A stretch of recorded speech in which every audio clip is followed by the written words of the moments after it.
Welcome to my channel MRTV. Subscribe now. أما بعد فقد قال الله تبارك وتعالى في كلامه المجيد أعوذ بالله من الشيطان الرجيم بسم الله الرحمن الرحيم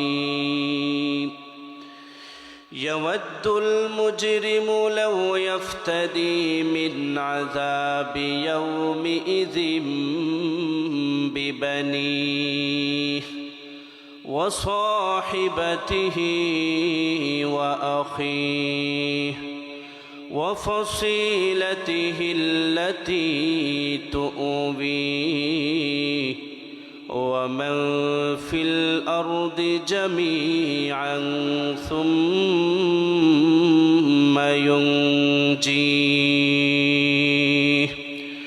وقال النبي صلى الله عليه وسلم الكيس من دان نفسه وعمل لما بعد الموت والعاجز من اتبع نفسه هواها وتمنى على الله أو كما قال النبي عليه الصلاة والتسليم.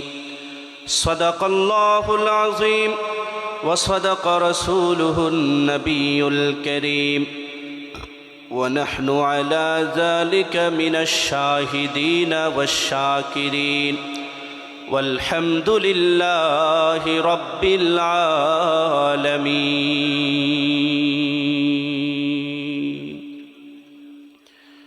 خانہ کعبہ کا منظر اے خدا دیکھا مجھے کا وہ شہر مدینہ دیکھنے کو دے مجھے مکہ وہ شہر مدینہ دیکھنے کو دے مجھے ہو مقامات مبارک کی زیارت ہو نصیب ہو مقامات مبارک کی زیارت ہو نصیب جس میں رحمت بے شمارہ دیکھنے کو دے مجھے جس میں رحمت بے شمارہ دیکھنے کو دے مجھے گنبد خضرا دکھا دے روضہ اطہر مجھے گنبد خضرا دکھا دے روضہ اطہر مجھے درمیان قبر منبر گرگرانے دے مجھے درمیان قبر منبر گرگرانے دے مجھے اے خدا سیراب کر دے آب زمزم سے مجھے اے خدا سیراب کر دے آب زمزم سے مجھے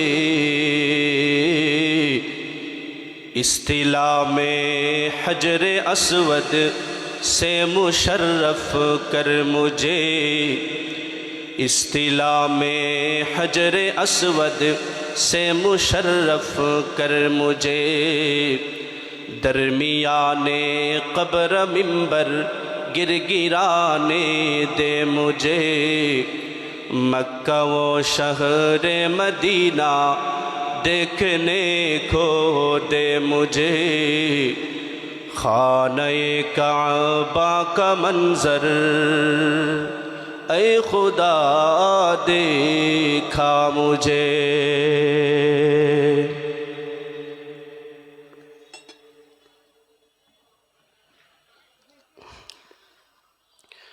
হজরত গুলাব শাহ রহমতুল্লাহি আলাইহি হাফিজিয়া মাদ্রাসা ইমামবাড়ির ৬২তম বার্ষিক ওয়াজ ও হজরত গুলাব শাহ রহমতুল্লাহি আলাইহি এর ইসালে সোয়াব মাহফিলের চলমান অধিবেশনের অত্যন্ত শ্রদ্ধাভাজন সভাপতি সাহেব, উপস্থিত হজরত উলামায়ে কেরাম, আমার সামনে উপবিষ্ট আমার পিতৃতুল্য মুরব্বিয়ান, কলিজার টুকরা যুবক তরুণ ভাইরা, স্নেহের ছোট ভাই, সর্বস্তরের দিনদার ধর্মপ্রাণ তাওহীদি জনতা, মাইকের আওয়াজ যতটুকু পর্যন্ত যায় পর্দার আড়াল থেকে মনোযোগ দিয়ে শুনতেছেন সম্মানিতা শ্রদ্ধা শরীফা মা বোনেরা, সর্বপ্রথম আল্লাহ রাব্বুল ইজ্জত ওয়াল জালালের আজিমুশান দরবারে লক্ষ কোটি শুকর এবং সুজুদের হাদিয়া পেশ করছি যে আল্লাহ সুবহানাহু ওয়া তাআলা বড় দয়া করেছেন, মায়া করেছেন, ভালোবেসেছেন, আমাদের সবাইকে আজকের এই জান্নাতি পরিবেশে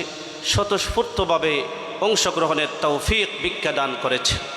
এজন্য আমরা মুনিবের কাছে শুকরগুজার হচ্ছি।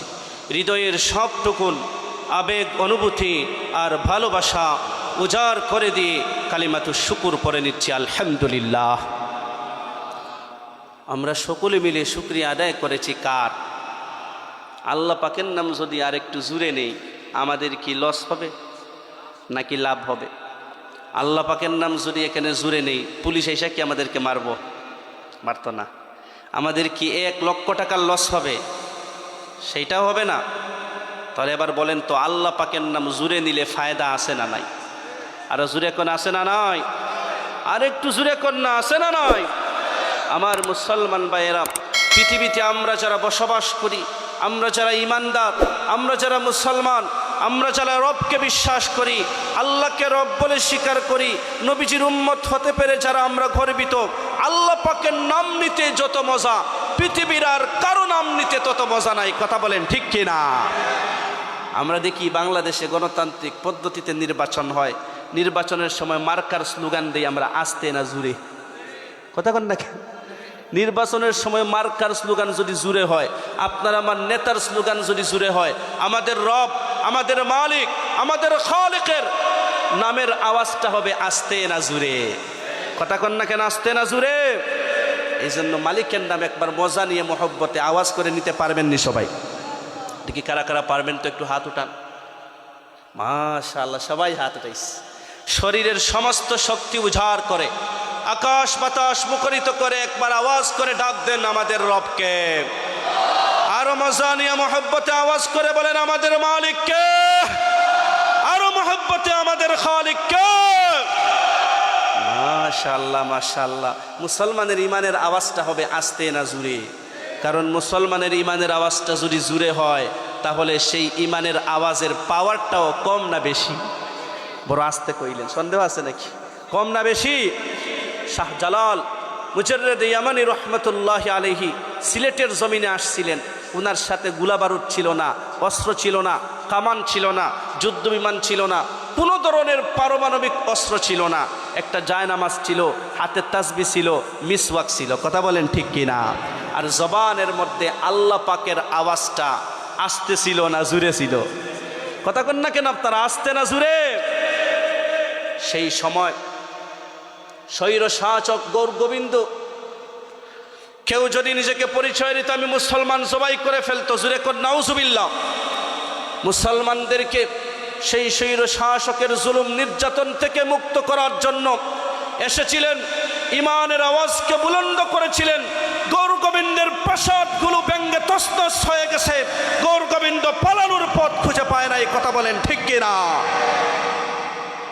সেই গৌর গোবিন্দ এখন এই পৃথিবীর জমিনে নাই, কিন্তু তার আদর্শ যেইটা ছিল সেই আদর্শের কিছু উত্তরসূরি রেখে গেছে। এরা এখনো এই বাংলার জমিনে আছে, ইসলামের বিরুদ্ধে চক্রান্ত করে, ষড়যন্ত্র করে। এইরকম আছে না নাই? আপনারা বড় আস্তে কইলেন, এরকম আছে না নাই?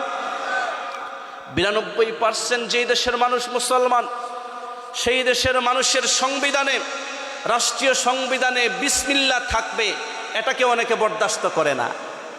এক আল্লাহর উপর অগাধ আস্থা অবিচল বিশ্বাস থাকবে, এটাকে অনেকে বিশ্বাস করে না। অনেকেই আবার টকশুতে বসে বলে যে শরেয়াতে ওযু আর শরেয়াতে আযান, রসইতে ইসলাম, দীর্ঘইতে ইমান, এটা নাকি মৌলবাদী শিক্ষা। নাউজুবিল্লাহ কইবেন না? আরো আওয়াজ করে কর নাউজুবিল্লাহ, আরো আওয়াজ করে বলতে হবে নাউজুবিল্লাহ। মুসলমান ইমানদারেরা, আমাদের ছেলে মেয়ে কোরআন শিখবে, ওযু শিখবে, আযান শিখবে, ঈমান শিখবে, ইসলাম শিখবে। এটার বিরুদ্ধে যারা কথা বলে, ইসলামী শিক্ষার বিরুদ্ধে যারা কথা বলে, শাহজালাল সিলেটের জমিনে এসে ঈমানের আওয়াজকে যেইভাবে বুলন্দ করেছিলেন, গৌর গোবিন্দের রাজপ্রাসাদ ভেঙে গেছে, সে ধ্বংস হয়ে গেছে। আমরাও যদি আজকে গর্জে উঠি ঈমান রক্ষার আন্দোলনে, আমরা সবাই যদি ঐক্যবদ্ধভাবে আমরা যদি নেমে যাই, বাংলার জমিনে ইসলামের দুশমন যারা, এরাও গৌর গোবিন্দের মতো পালানোর পথ খুঁজে পাবে না। কথা বলেন ঠিক কিনা? আমার মুসলমান ভাইয়েরা, যুগ জামানা পাল্টে নিতে চায় না অনেকজন, এক যুবকই এনে দিতে পারে জাতির জাগরণ। কথা বলেন ঠিক কিনা?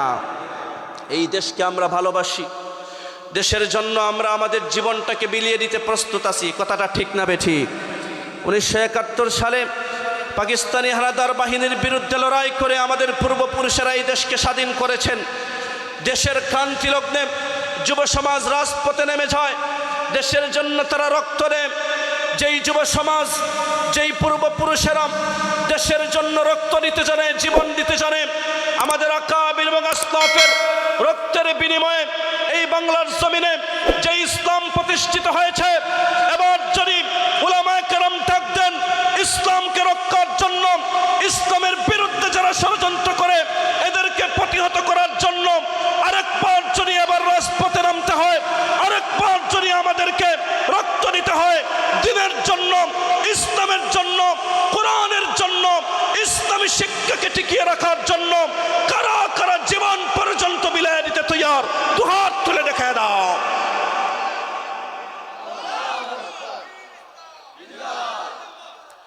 ऐ लश्कर इस्लाम के जाबाज जियालो,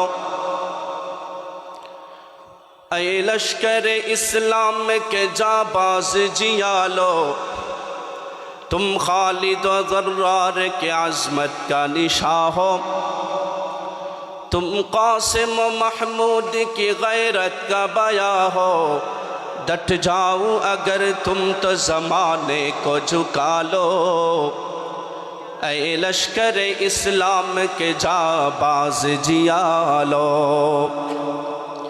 ऐ हक़ पुरस्तार सदाक़त के नक़ीबो, ऐ गर्म सुखुन शाइर फनकार अदीबो, ऐ मिंबर मिहराब के पुरजोश खतीबो, अब अपने कलम तूर के तलवार निकालो, ऐ लश्कर इस्लाम के जाबाज जियालो, अब फतह मुबी पढ़ते रहो तुम, सैलाब सिफत बढ़ते रहो तुम, तूफान की तरह चलते रहो तुम, दरिया ही नहीं बाके समंदर भी कंगालो, ऐ लश्कर इस्लाम के जाबाज जियालो। আজকের এই মাহফিলে আমরা আসলাম, যারা বসলাম, যারা কথা শুনতেছি, যারা কথা বলতেছি, আমাদের লক্ষ্য, আমাদের মাকসাদ, আমাদের উদ্দেশ্য দুনিয়ার কোনো মেম্বার সাহেব, চেয়ারম্যান সাহেব, এমপি মন্ত্রী সাহেবকে খুশি করার জন্য আমরা আজকের এই মাহফিলে আসি নাই। আমরা আজকের এই মাহফিলে আসছি জাহান্নাম থেকে মুক্তি পাওয়ার জন্য, জান্নাত পাওয়ার জন্য, গুনাহ খাতাগুলোকে মাফ করার জন্য। কথা বলেন ঠিক কিনা? আর জোরে বলুন, কথা ঠিক না বেঠিক? আজকের এই মাহফিলে আমরা এসেছি একজনকে সন্তুষ্ট করার জন্য। তিনি কে? আর আওয়াজ করে বলুন, তিনি কে? सुन मेरे मौला मेरे फरियाद को, सुन मेरे मौला मेरे फरियाद को, आ मेरे मौला मेरे इमदाद को, हर तरफ से हो के हम खारो तबाह, हर तरफ से हो के हम खारो तबाह, आ परे अब तेरे दर पे या इला, तू अज़ाबे नार से हमको बचा,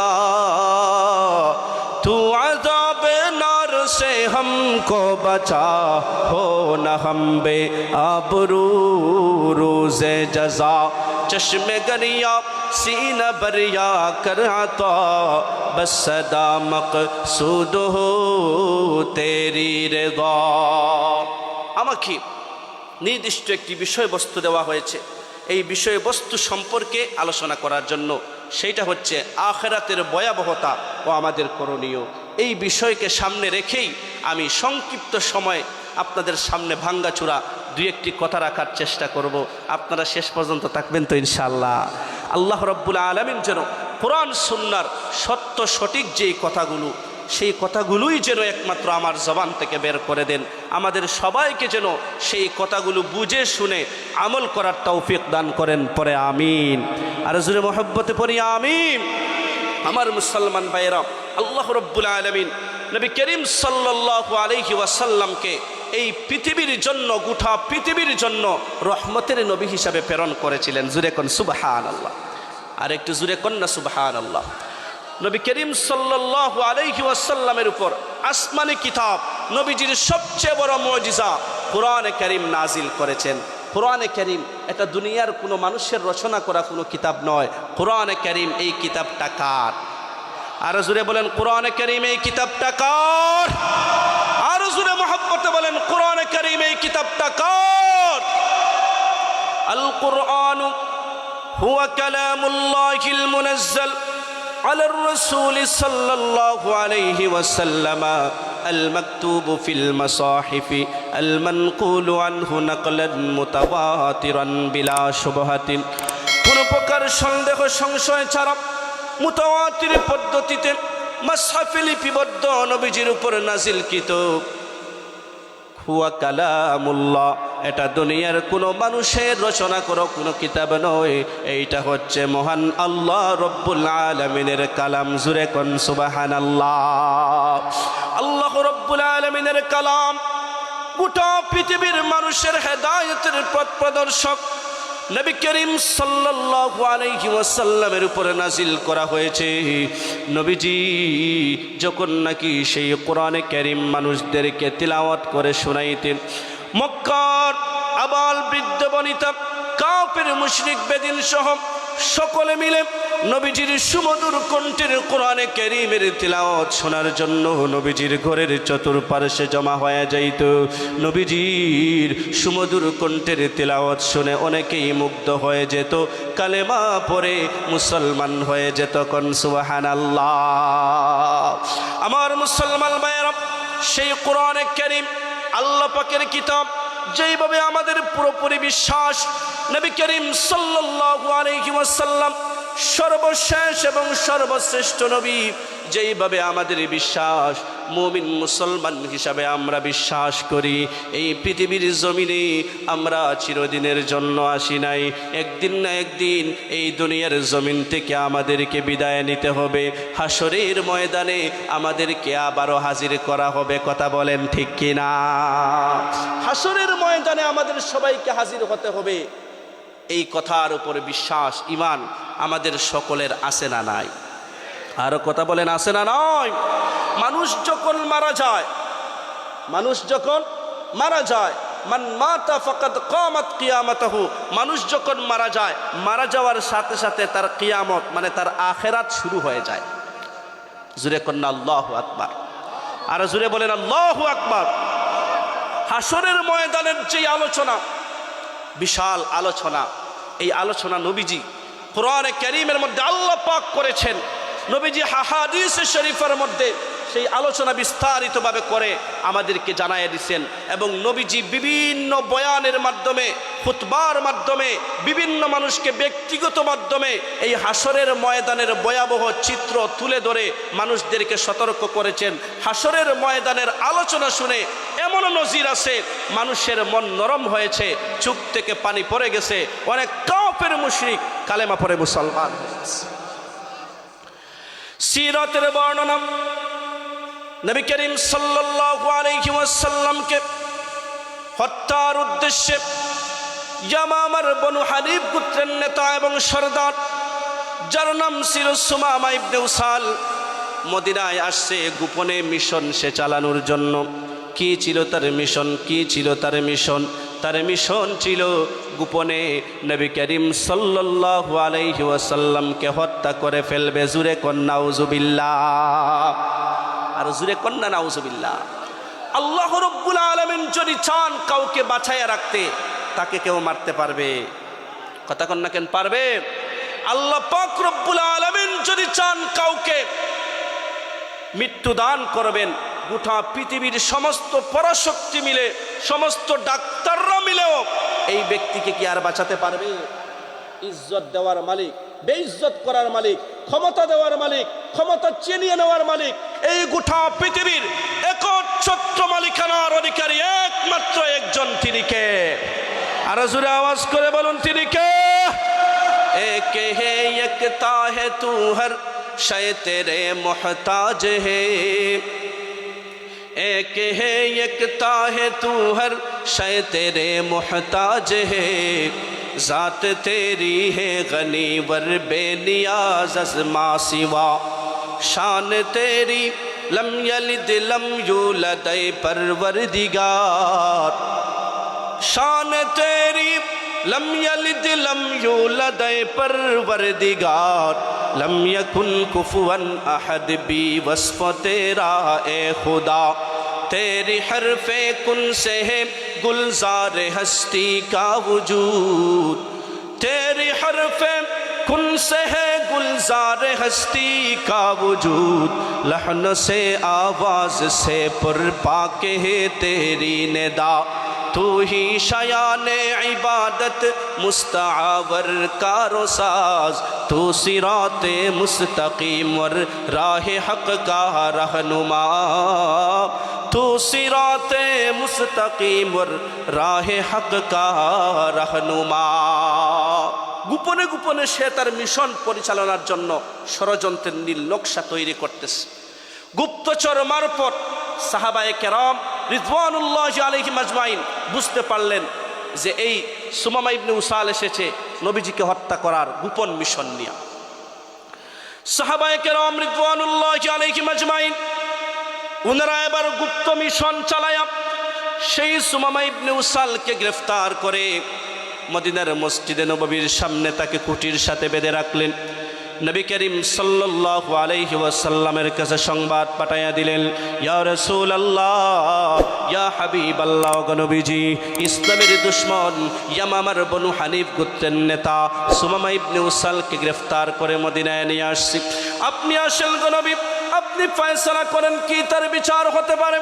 নবী করিম সাল্লাল্লাহু আলাইহি ওয়াসাল্লাম আগমন করলেন আর বললেন, রে সাহাবায়ে কেরাম, এই তো সেই সুমামা, ইসলামের অনেক বড় দুশমন, ইসলামের বিরুদ্ধে চক্রান্ত করে, তাকে এখন যেহেতু গ্রেফতার করে ফেলেছো, এখন সে আমাদের দুশমন তাকে নাই, এখন সে হয়ে গেছে আমাদের মেহমান। জুরে কোন সুবহানাল্লাহ, জুরে কোন আল্লাহু আকবার। এটা ছিল নবীজির আদর্শ।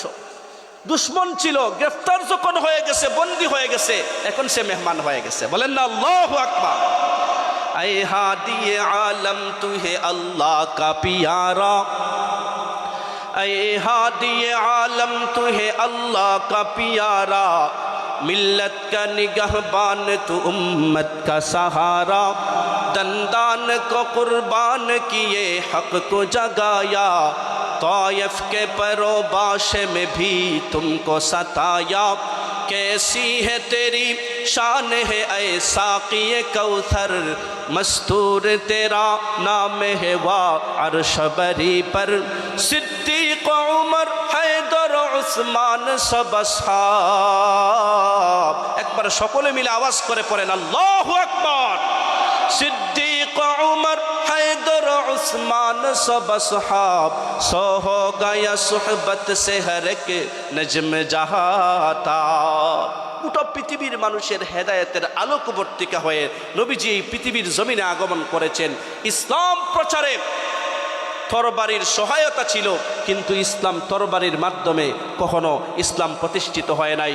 নবীজির আখলাক, কোরআনে কারীমের তেলাওয়াত, ইসলামী মূল্যবোধ, ইসলামের সৌন্দর্যতা মানুষের কাছে প্রতিষ্ঠিত হয়েছে। জুরে কোন সুবহানাল্লাহ। যার কারণে জাহিলিয়াতের যুগে অতল গহ্বরে, অন্ধকারের অতল গহ্বরে যারা নিপতিত ছিল, এই কোরআনের আলোয় যখন তারা চলে আসছে, তখন তারা আর জাহিলিয়াতের মানুষ থাকে নাই, তারা তখন সোনার মানুষে পরিণত হয়ে গেছে। তারা তখন বর্বর জাতি থেকে খাইরুল কুরুন, সর্বশ্রেষ্ঠ যুগের মানুষে তারা পরিণত হয়ে গেছে। জাহান্নামী মানুষগুলা জান্নাতি মানুষে পরিণত হয়ে গেছে। জুরে কোন সুবহানাল্লাহ। আবু বকর, উমর, উসমান, আলী রাদিয়াল্লাহু তাআলা আনহুম সহ অসংখ্য অগণিত সাহাবায়ে কেরাম তৈরি হয়েছেন, যারা দুনিয়ার জমিনে থাকা অবস্থায় জান্নাতের সার্টিফিকেট পেয়েছেন। জুরে কোন সুবহানাল্লাহ। নবী করিম সাল্লাল্লাহু আলাইহি ওয়াসাল্লাম বললেন, না, খবরদার, সাবধান, তার সাথে খারাপ আচরণ করা যাবে না। বরং একজন সাহাবীকে নির্দেশ দিলেন, সুমামার জন্য ভালো খাবারের ইন্তজাম করো, ব্যবস্থা করো। সাহাবী সুমামার জন্য ভালো খাবারের ইন্তজাম করলেন, ব্যবস্থা করলেন। পরের দিন নবীজি নিজ হাতে উষ্টির দুধ দোহন করে সুমামার জন্য নিয়ে আসলেন। মূল যেই আলোচ্য বিষয় পয়েন্ট, সেই সময় নবীজি সুমামাকে হাসরের ময়দানের একটু নসিহত করলেন। হাসরের ময়দানের চিত্র কেমন হবে, হাসরের ময়দানের ভয়াবহতা কেমন হবে, একটু খুতবার মাধ্যমে, বয়ানের মাধ্যমে তুলে ধরেছেন। নবীজির সুমধুর কণ্ঠে যখন হাসরের ময়দানের ভয়াবহ চিত্র সুমামার সামনে পরিষ্কার হয়ে গেছে, সুমামার চোখ থেকে তখন ঝরঝর করে পানি পড়ে গেছে। পরের দিন নবীজি একজন সাহাবীকে নির্দেশ দিলেন, সুমামাকে ছেড়ে দাও, মুক্ত করে দাও। সাহাবী বিনয়ের সাথে আরজ করে বলেন, ইয়া রাসূলুল্লাহ, আপনাকে হত্যার গোপন মিশন নিয়ে মদিনায় এসেছিল, ধরা পড়ছে, সে তো এখনো পর্যন্ত আপনাকে আবারও হত্যা করার মিশন চালাইতে পারে। তাকে এইভাবে কিভাবে নিঃশর্তভাবে মুক্তি দেওয়া হতে পারে? নবী আমার সাহাবায়ে কেরামদেরকে বললেন, তাকে তোমরা ছেড়ে দাও, মুক্ত করে দাও। নবী করিম সাল্লাল্লাহু আলাইহি ওয়াসাল্লামের নির্দেশের সাথে সাথে সুমামা ইবনে উসালকে মুক্তি দেওয়া হয়ে গেল। সুমামা ইবনে উসাল যখন নাকি নিঃশর্তভাবে মুক্তি পেয়ে গেছে, নিজ গোত্র বনু হানিফে আর ফিরে যায় না। মদিনার মসজিদে নববীর পাশে একটা খেজুরের বাগান, ওই খেজুর বাগানের মাঝখান দিয়ে একটা মিষ্টি পানির ঝর্ণা বয়ে যায়। ওই ঝর্ণার কাছে চলে যায়, কিছুক্ষণ ঝর্ণার পানির দিকে ফেল ফেল করে তাকায়া থাকে। ঝর্ণার মধ্যে নেমে যায়, সুন্দর করে ওযু করে, সুন্দর করে গোসল করে নবী করিম সাল্লাল্লাহু আলাইহি ওয়াসাল্লামের দরবারে এসে চোখের পানি ছেড়ে দে। ইয়া রাসূলুল্লাহ, ইয়া হাবিবাল্লাহ, গো নবীজি, অন্যায় করে ফেলেছি, অপরাধ করে ফেলেছি, বেয়াদবি হয়ে গেছে। এসেছিলাম অপরাধ সংগঠিত করার জন্য, কিন্তু আপনার কাছে এসে আমি তো হেদায়েতের রাস্তার সন্ধান পেয়ে গেছি গো নবী। এত সুন্দর ব্যবহার, এত উত্তম বয়ান, আর এত সুন্দর করে আমাকে বুঝাইলেন, আমি তো বুঝে গেছি। আর দেরি করতে চাই না, আপনার দুইটা হাত বাড়াইয়া দেন, আপনার হাতে হাত রেখে কালেমা পড়ে মুসলমান হয়ে যেতে চাই। রসুলে কন্যা সুবহানাল্লাহ। रुतबे में फजू सबसे है, अल्लाह से कम है। रुतबे में फजू सबसे है, अल्लाह से कम है। ये कौल शब रोज मेरा हक की कसम है। उल्फत है ना औलाद से, ना माल वज़र से। उल्फत है ना औलाद से, ना माल वज़र से। समझा हो अजीज आपको दिल जान जिगर से। डरते नहीं दुनिया में मुसलमान किसी से। जब मिल गई है दौलत ईमान नबी से। সেই নবীর সম্মান আর মর্যাদা বাড়িয়ে দিয়েছেন কে? আর জোরে বলুন, বাড়িয়ে দিয়েছেন কে? ভূমিকার মধ্যে শেষ যেই কথাটি আমি আপনাদের উদ্দেশ্যে রাখতে চাই, সেটা হইতেছে যে আমার নবীজির সম্মান আর মর্যাদা আল্লাহ পাকের পরে রুতবে মে ফাজু সবসে হে, আল্লাহ সে কম হে। আল্লাহ পাকের পরে এই পৃথিবীতে যত মাখলুক, যত মানুষের আগমন ঘটেছে, কিয়ামত পর্যন্ত যারা আসবে, সবার চাইতে আমাদের নবীজির সম্মান আর মর্যাদা কম না বেশি? আর জুড়ে কন্যা কেন, কম না বেশি? আমার মুসলমান ভাইয়েরা, কাফির মুশরিক বেদিনের দল ইসলামের বিরুদ্ধে চক্রান্ত করে নবীজির বিরুদ্ধে ষড়যন্ত্র করে সর্বোচ্চ নবীজিকে বলেছিল মাজনুন, পাগল বলেছিল, জাদুকর বলেছিল, ঘনক বলেছিল। কিন্তু বর্তমান পরিস্থিতিতে কিছু নাস্তিক মুরতাদ এমন আছে, এরা বলে আমাদের নবীজি নাকি ছিলেন মরুভূমির ডাকাই। জুরে কইতে পারলেন না, আরো জুরে বলতে হবে নাউজুবিল্লাহ। আর একটু জুরে আওয়াজ করে পড়েন নাউজুবিল্লাহ। আমার মুসলমান ভাইয়েরা, আমরা মুসলমান, আমরা ইমানদার, আমরা আমাদের নবীজিকে আমাদের জীবনের চাইতেও বেশি ভালোবাসি। কথা বলেন ঠিক কিনা? আমার মুসলমান ভাইয়েরা, এই জন্য আমাদের চোখের সামনে আমার আপনার প্রাণের চেয়ে প্রিয় নবীর ইজ্জত আর সম্মানকে নিয়ে কেউ কটূক্তি করবে, আমাদের নবীজির ইজ্জত আর সম্মানের বিরুদ্ধে কেউ কথা বলবে, আমাদের শরীরে যতক্ষণ পর্যন্ত এক বিন্দু রক্ত থাকবে আমরা বরদাস্ত করব না। কথা বলেন ঠিক কিনা?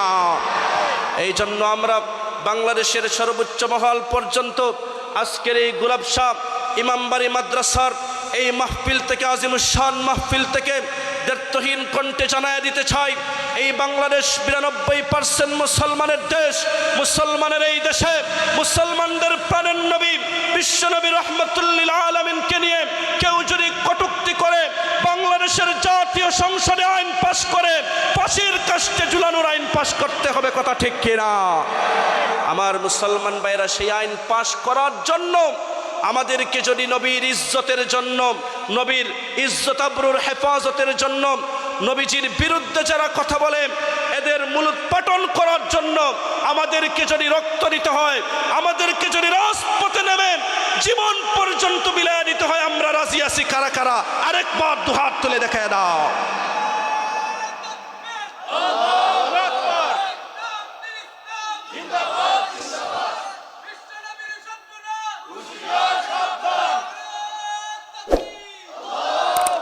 আমার মুসলমান ভাইয়েরা, তাহলে হাসরের ময়দানের ভয়াবহতা এই আলোচনার মাধ্যমে অনেকেই হেদায়েত পেয়েছে। আমরা সেই আলোচনায় যাব ইনশাআল্লাহ। এই জন্য সবাই মনোযোগ দিবেন। অল্প সময়ে হাসরের ময়দানের কিছু ভয়াবহতা আমি আপনাদের সামনে তুলে ধরব। হাসরের ময়দান বা আখিরাতের ভয়াবহতা, আখিরাতের ভয়াবহতা শুরু হয়ে যায় মানুষের মৃত্যুর সাথে সাথে। মৃত্যুর যেই যন্ত্রণা, এটা হচ্ছে আখিরাতের ভয়াবহতার সর্বপ্রথম ধাপ। এই মৃত্যুর যন্ত্রণা যদি মুমিন মুসলমান আল্লাহ পাকের প্রিয় বান্দা যদি হয়, তার জন্য সহজ। সুবহানাল্লাহ পড়বেন না? আল্লাহ রব্বুল আলামিন সেই মৃত্যু যন্ত্রণার সময় আল্লাহওয়ালা যারা, নেককার বান্দাবান্দি যারা, আসমান থেকে ফেরেশতা নাজিল করে মৃত্যু যন্ত্রণার সময় আল্লাহওয়ালা নেক বান্দাদেরকে সাহায্য করেন, সহযোগিতা করেন। পড়েন সুবহান। আল্লাহ রব্বুল আলামিন কোরআনে কারীমের মধ্যে ঘোষণা করে জানায়া দিলেন, ইন্নাল্লাযীনা ক্বালু রাব্বুনাল্লাহু সুম্মা ইসতাকামু তাতানাজ্জালু আলাইহিমুল মালায়েকা আল্লা তাখাফু ওয়ালা তাহজানু ওয়া আবশিরু বিল জান্নাতিল্লাতী কুনতুম তুআদুন। আল্লাহ রাব্বুল আলামিন জানায়া দিলেন, ইন্নাল্লাযীনা ক্বালু রাব্বুনাল্লাহ, এই পৃথিবীর জমিনে যারা নাকি বলবে আমাদের রব হচ্ছেন আল্লাহ, সুম্মা ইসতাকামু, এবং মৃত্যু পর্যন্ত সেই ঈমান আনবে, ঈমানের উপর অটল থাকবে, অবিচল থাকবে। ঈমানের উপর যদি মৃত্যু পর্যন্ত অটল থাকে, অবিচল থাকে, তাতানাজ্জালু আলাইহিমুল মালায়েকা। তাফসীরে ইবনে কাসীরের মধ্যে এই অংশটুকুর ব্যাখ্যা এভাবে করা হয়, একটা ব্যাখ্যা, ওই আল্লাহর বান্দা বান্দির মরণের সময় যখন চলে আসবে, আল্লাহ রব্বুল আলামিন আসমান থেকে ফেরেশতা নাজিল করবেন। ওই ফেরেশতা জান্নাতের একটা চিত্র তার সামনে তুলে ধরবে। একটা দুধের শিশু মায়ের কোলে দুধ পান করে করে যেইভাবে ঘুমায়া যায়, নেককার বান্দাবান্দি যারা হবে, জান্নাতি পরিবেশ দেখে দেখে তারা ঠিক সেইভাবে দুনিয়ার সফরকে ত্যাগ করে হাসরের সফর, আখিরাতের সফর শুরু করবে। কোন সুবহানাল্লাহ। আর যারা নাফরমান, যারা মুজরিম, যারা গুনাহগার, তাদের মৃত্যুর যন্ত্রণা কত ভয়াবহ হবে। শাদ্দাদ ইবনে আউস রাদিয়াল্লাহু তাআলা আনহু বর্ণনা করে বলেন যে নবী করিম সাল্লাল্লাহু আলাইহি ওয়াসাল্লাম ইরশাদ করেছেন, যারা নাফরমান, যারা মুজরিম, মৃত্যুর যন্ত্রণা আজরাইল যখন থাবা দিয়া তার জানটারে কবজ করে নিয়ে যাবে, জানটা একবার, তখন তার গোটা শরীরের মধ্যে ছুটাছুটি করবে, কিন্তু সেই জানটা নিস্তার পাবে না। আজরাইল ধপ করে থাবা মেরে জানটা যখন কবজ করবে, তার মনে হবে আসমান এসে তার উপরে সে আছড়ে পড়ে গেছে, এত ভারী হবে, এত মৃত্যুর যন্ত্রণা কঠিন হবে। হযরত উবাই ইবনে কাব রাদিয়াল্লাহু তাআলা আনহুকে ওমর ইবনুল খাত্তাব রাদিয়াল্লাহু তাআলা আনহু বললেন যে, হে উবাই ইবনে কাব, মৃত্যুর যন্ত্রণার ব্যাপারে তুমি কি বলবে? তখন উবাই ইবনে কাব বলেন যে, মৃত্যুর যন্ত্রণা এত ভয়াবহ হবে যে একজন মানুষের গলা দিয়ে যদি কোনো বড় কাঁটাদার বৃক্ষ ঢুকাইয়া আবার যদি সেটাকে টেনে হিঁচড়ে বের করা হয়, যেই পরিমাণ যন্ত্রণা, তার চেয়ে বেশি কঠিন মৃত্যুর যন্ত্রণা। জুরে কোন একবার আল্লাহু আকবার।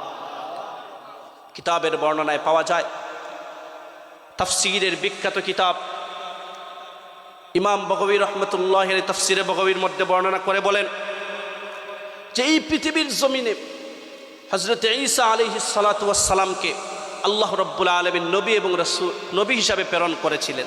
আমাদের নবীজির আগের নবী হযরত ঈসা আলাইহিস সালাতু ওয়াস সালাম, উনি উনার কওমকে, জাতিকে কালেমার দাওয়াত দিলেন। তারা তো কালেমা পড়ে না, মুসলমান হয় না।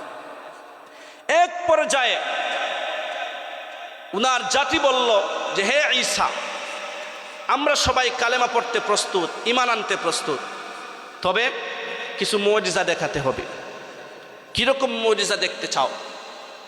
যে আপনি যদি কবরস্থানে গিয়ে মরা মানুষকে যদি আপনি জীবিত করে দেখাতে পারেন, তাইলে আমরা কথা দিলাম যে আমরা কালেমা পড়ব, আমরা সবাই কালেমা পড়ে মুসলমান হয়ে যাব। আল্লাহর নবী হযরত ঈসা আলাইহিস সালাতু ওয়াস সালাম আল্লাহ রাব্বুল আলামিনের কাছে ফরিয়াদ জানাইলেন, ওগো রব্বুল আলামিন, দিনের পরে দিন, সপ্তাহের পরে সপ্তাহ, মাসের পর মাস, বছরের পর বছর কালেমার দাওয়াত দেই, দিনের পথে মানুষদেরকে আহ্বান করি, সমস্ত মানুষেরা তো কালেমা পড়ে না, মুসলমান হয় না। ওগো রব্বুল আলামিন, এবার আমার জাতি আমার কাছে নিবেদন জানাইছে, আমি যদি মরা মানুষকে জীবিত করতে পারি তাহলে তারা নাকি কালেমা পড়বে, মুসলমান হবে। আমার আল্লাহ উনার নবী ঈসা আলাইহিস সালাতু ওয়াস সালামকে জানায়া দিলেন, ওগো নবী ঈসা, আপনি চলে যান কবরের পাশে, যে কোনো কবরের পাশে আপনি চলে যান, আর আপনি কুম বিইজনিল্লাহ, আল্লাহ পাকের নির্দেশে দাঁড়িয়ে যাও, এই কথা বলবেন। আমি আল্লাহ রব্বুল ইজ্জত ওয়াল জালাল আমার নির্দেশে আপনার বলা মাত্রই মুর্দা মানুষকে আমি আল্লাহ জীবিত করে দিব। আর জুরে কন্যা সুবহানাল্লাহ। হযরত ঈসা আলাইহিস সালাতু ওয়াস সালাম এবার ওনার জাতিকে সাথে নিয়ে ওই যুগের সবচেয়ে পুরাতন যে কবরস্থান, ওই কবরস্থানের কাছে চলে গেলেন। কুম বিইজনিল্লাহ বললেন। কুম বিইজনিল্লাহ বলতে দেরি হয়েছে, সাদা চুলওয়ালা, সাদা দাড়িওয়ালা, টপ টপ করে গামের ফোঁটা পড়তেছে, এই রকম একজন লোক সাথে সাথে কবর থেকে উঠে ঈসা আলাইহিস সালাতু ওয়াস সালামকে সালাম জানায়া দিছে। কোন সুবহানাল্লাহ। ঈসা আলাইহিস সালাতু ওয়াস সালাম বললেন, ভাইরে তুমি কে, কি তোমার পরিচয়? তখন ওই লোকটা ডাক দিয়ে বলে, হে নবী ঈসা, আপনি কি আমারে চিনতে পারেন নাই? কয় না। তোমার পরিচয় কি? কয় আমি হইতেছি নূহ আলাইহিস সালাতু ওয়াস সালামের সন্তান, আমার নাম হচ্ছে সাম। সুবহানাল্লাহ পড়বেন না? ঈসা আলাইহিস সালাতু ওয়াস সালাম আসমানি কিতাবে পেয়েছিলেন। আর আমরাও জানি সর্বপ্রথম চুলদাড়ি পাকছে ইব্রাহিম খলিলুল্লাহ আলাইহিস সালাতু ওয়াস সালামে। এটা আমরা জানি না? সর্বপ্রথম উনার চুলদাড়ি পাকছে। ঈসা আলাইহিস সালাতু ওয়াস সালাম বললেন, না, তুমি সাম হতে পারো না, কারণ আসমানে কিতাবে পেয়েছি সর্বপ্রথম ইব্রাহিম খলিলুল্লাহ আলাইহিস সালাতু ওয়াস সালামের চুল দাড়ি পাকছে, তো তোমার দিকে চুল সাদা চুল, তোমার দেখি দাড়িটাও সাদা, আবার তোমার শরীর থেকে এরকম টপ টপ করে গামের ফুটা পড়তেছে কেন? জবাব দাও। সেই সময় সাম ডাক দিয়ে বলে, হে আল্লাহর নবী ঈসা, যতদিন পর্যন্ত আমি এই পৃথিবীর জমিনে জীবিত ছিলাম আমার চুলগুলো কালোই ছিল, একটা চুল সাদা ছিল না। দুনিয়ার সফর যেই দিন আমি শেষ করব, মৃত্যুর যন্ত্রণা যখন শুরু হয়ে যাবে, আজরাইল এসে যখন আমার জানটারে কবজ করবে, ওই সময়ের যন্ত্রণা এত বেশি, এত ভয়াবহ, ওই যন্ত্রণার কারণে আমার কালো চুলগুলো পেকে গেছে, আমার দাড়িগুলো পর্যন্ত পেকে গেছে। ওই সময় আমার শরীর থেকে গামের ফোঁটা টপ টপ করে পড়া শুরু হয়েছে, আজও পর্যন্ত সেই গামের ফোঁটাগুলো পড়া বন্ধ হয় না। সুবহানাল্লাহ। ঈসা আলাইহিস সালাতু ওয়াস সালাম বললেন, তাই নাকি? বলে হ, এত ভয়াবহ মৃত্যুর যন্ত্রণা, তাহলে তুমি আবার দুনিয়াতে তুমি আমাদের মতো বসবাস করতে পারো, যেহেতু তুমি আল্লাহ পাকের নির্দেশে জীবিত হয়েছ। তখন সাম ডাক দিয়ে বলে, আপনাদের সাথে যদি বসবাস করি আবার কি আমার মরণ হবে? মৃত্যুর যন্ত্রণা কি আবার হবে? বলে হ, সেটা তো হবেই, তাইলে আমার দরকার নাই, এই দুনিয়াতে আমি আর বাঁচতে চাই না, কারণ আরেকবার মৃত্যুর যন্ত্রণার মুখোমুখি হওয়া আমার পক্ষে সম্ভব না। জোরে কোন আল্লাহু আকবার। আমার মুসলমান ভাইয়েরা, আখিরাতের দ্বিতীয় ধাপ হচ্ছে কবর। সংক্ষেপে বলতেছি, অনেক লম্বা আলোচনা। এই কবরের মধ্যে যারা নেককার তারা তো সুখে শান্তিতে থাকবে। ইয়াতিহি মালাকানে ফায়ুজলিসানিহি, দুইজন ফেরেশতা মানুষদেরকে যখন কবরে আমরা শোয়া আসি, সমস্ত মানুষ যখন চলে যায়, দুইজন ফেরেশতা সেই সময় আগমন করেন, তাকে বসান। তখন তিনটা প্রশ্ন করেন, আমরা তো সবাই জানি। এই তিনটা প্রশ্নের উত্তর যেই ব্যক্তি দিতে পারবে, আল্লাহ রাব্বুল আলামিন আসমান থেকে ঘোষণা করে জানায় দেন, সাদাকা আবদি, আমার বান্দা সত্য বলেছে। বেহেশতের সাথে কবরের সম্পর্কটাকে জোড়াইয়া দাও, বেহেশতের পোশাক পরাইয়া দাও, বেহেশতের বিছানা বিছাইয়া দাও।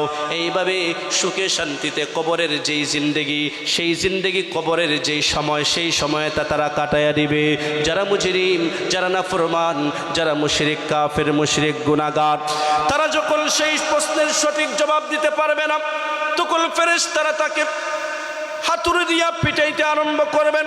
সেই পিটানোর কারণে তার শরীরটা, তার দেহটা বালুর মতো চতুর্দিকে উড়াউড়ি করতে থাকবে, পতঙ্গের মতো ছুটাছুটি করতে থাকবে। 70-99টা পর্যন্ত, 70 থেকে 99টা পর্যন্ত সাপ তার কবরে চলে আসবে। এক একটা সাপের মাথা হবে 60টা কিডনির নামক সাপ। এই সাপগুলো পেঁচায় ধরে তাকে দংশন করতে থাকবে। নবীজি ইরশাদ করে জানায়া দিয়েছেন, আল কবরু রাউযাতুম মির রিয়াজিল জান্নাহ আও হুফরাতুম মিন হুফারিন নার। কবরটা হবে মুমিনের জন্য, ইমানদারদের জন্য, নেককারদের জন্য জান্নাতের বাগান, আর কাফির, মুশরিক, নাফরমানদের জন্য হবে জাহান্নামের গর্ত। তাহলে বুঝতে পারলাম আখিরাতের দ্বিতীয় ধাপ হচ্ছে কবর। এই কবরে যদি আপনি আমি নেককার হতে পারি, সুখ শান্তির অভাব নাই। আর যদি বদকার হয়ে যায়, নাফরমান যদি হয়ে যায়, তাহলে আফসোসের শেষ থাকবে না, কঠিন থেকে কঠিন যন্ত্রণাদায়ক শাস্তি দেওয়া হবে। আখিরাতের তৃতীয় ধাপ হচ্ছে হাসরের ময়দান। আখিরাতের তৃতীয় ধাপ হচ্ছে হাসরের ময়দান। সেই হাসরের ময়দান কায়েম যখন হয়ে যাবে, কিভাবে হবে কায়েম?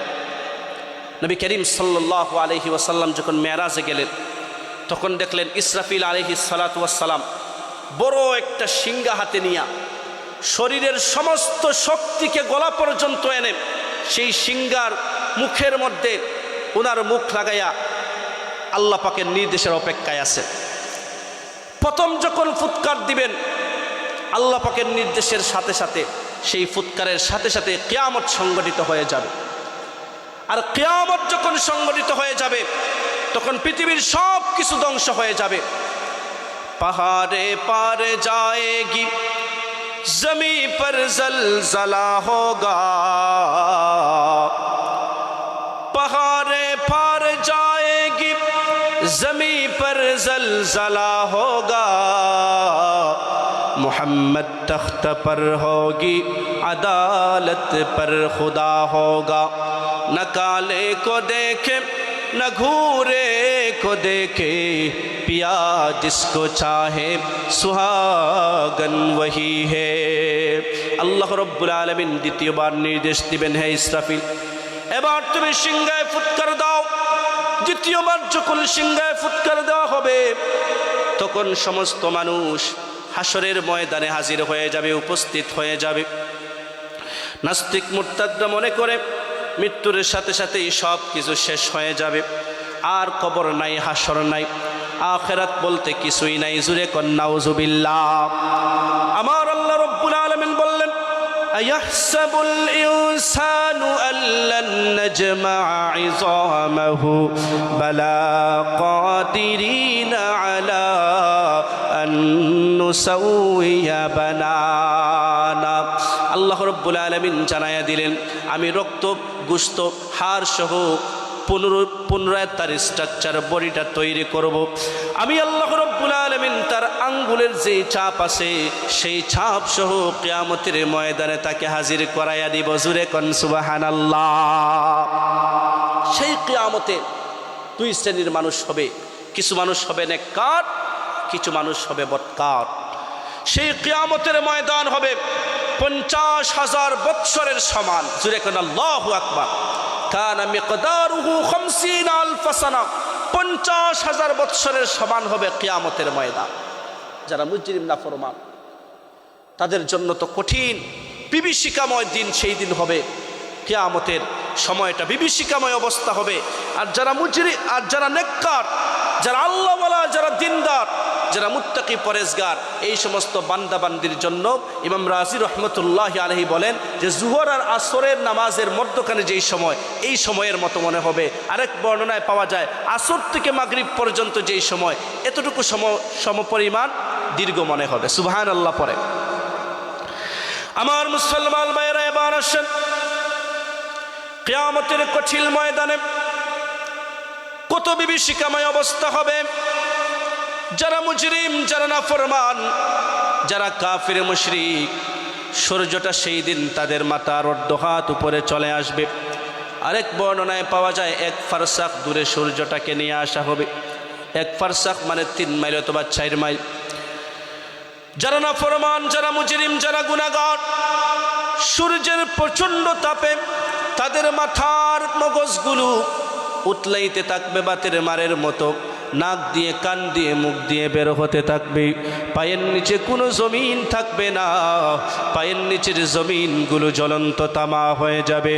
প্রচণ্ড পিপাসা, মানুষের জিহ্বাগুলো লম্বা হয়ে বুক পর্যন্ত বের হয়ে আসবে। সেই দিন আমি যে আয়াত কারিমা আপনাদের সামনে তিলাওয়াত করেছি, সেই দিনের ভয়াবহতা, কত ভয়াবহ অবস্থা হবে হাসরের ময়দান। আখিরাতের ভয়াবহতার মধ্যে হতে হাসরের ময়দানের ভয়াবহতা কত ভয়ঙ্কর হয়ে যাবে। আমার আল্লাহ বলেন, ইয়াওয়াদ্দুল মুজরিমু লাউ ইয়াফতাদি মিন আযাবি ইয়াউমিযিম বিবানি। যারা নাফরমান, যারা মুজরিম, যারা গুনাহগার, দুনিয়াতে বাবা তার সন্তানকে কত মহব্বত করে, কত ভালোবাসে, মা তার সন্তানদেরকে কত মহব্বত করে, কত ভালোবাসে। সন্তানের জন্য মা সব ধরনের স্যাক্রিফাইস করতে রাজি। এমনকি মা তার সন্তানের জীবনের জন্য নিজের জীবনটাকে পর্যন্ত বিলিয়ে দিতে দ্বিধাবোধ করে না।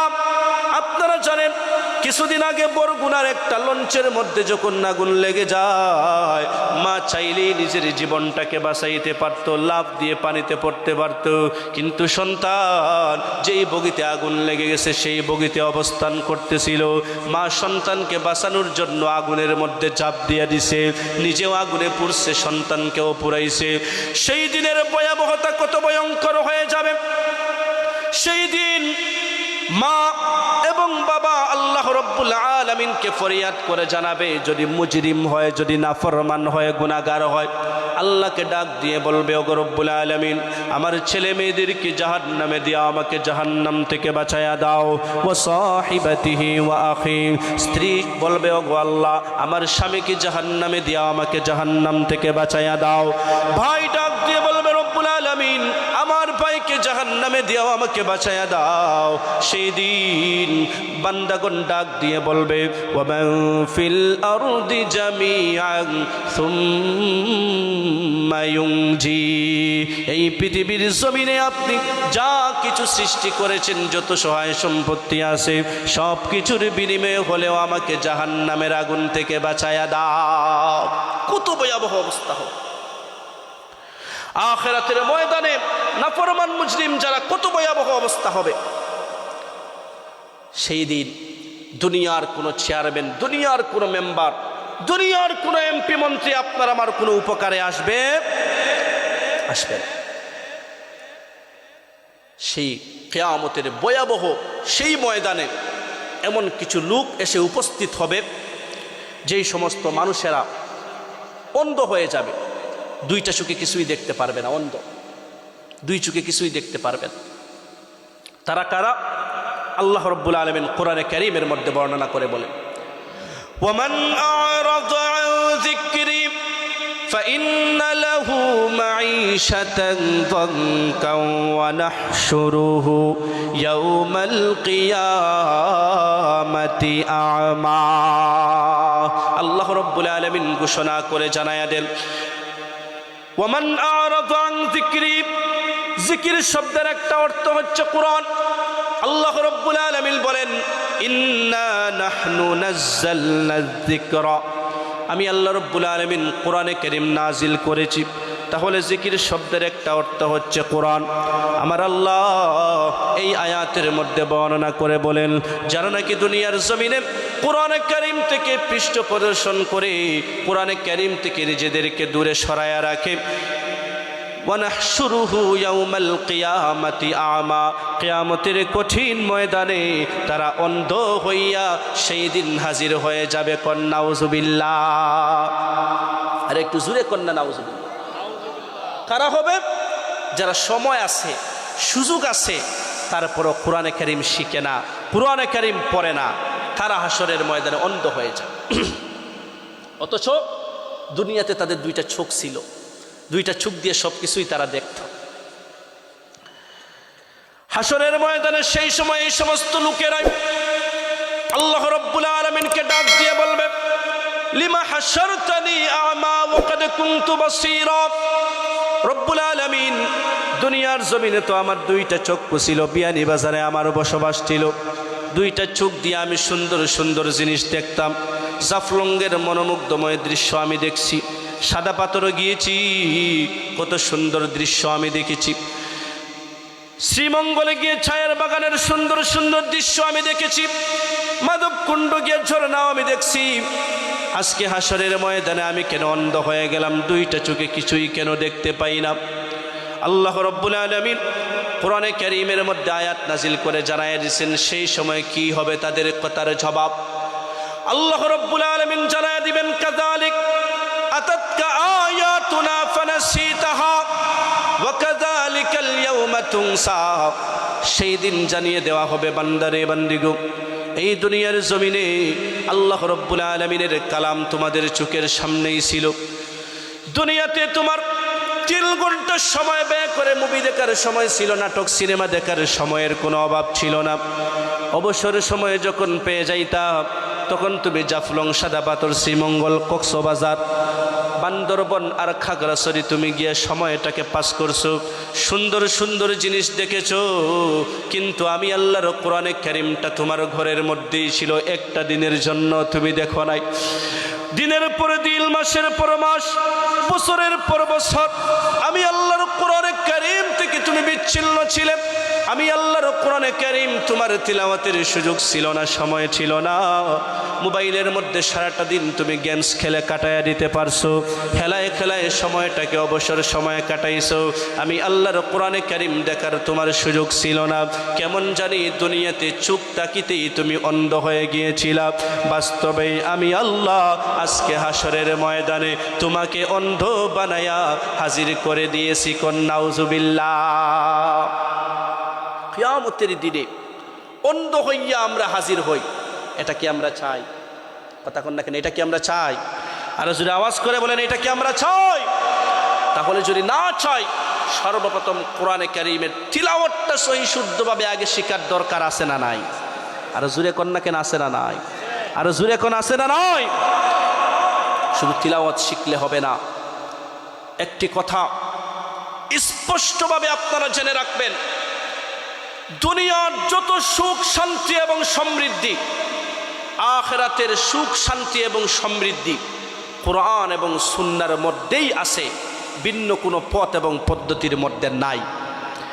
ইমানদার হিসাবে, মুমিন হিসাবে, মুসলমান হিসাবে এই কথাটার উপর বিশ্বাস আমাদের সকলের আছে না নাই? আর জুরে কন্যা কেন আছে না নাই? আর জুরে কোন আছে না নাই?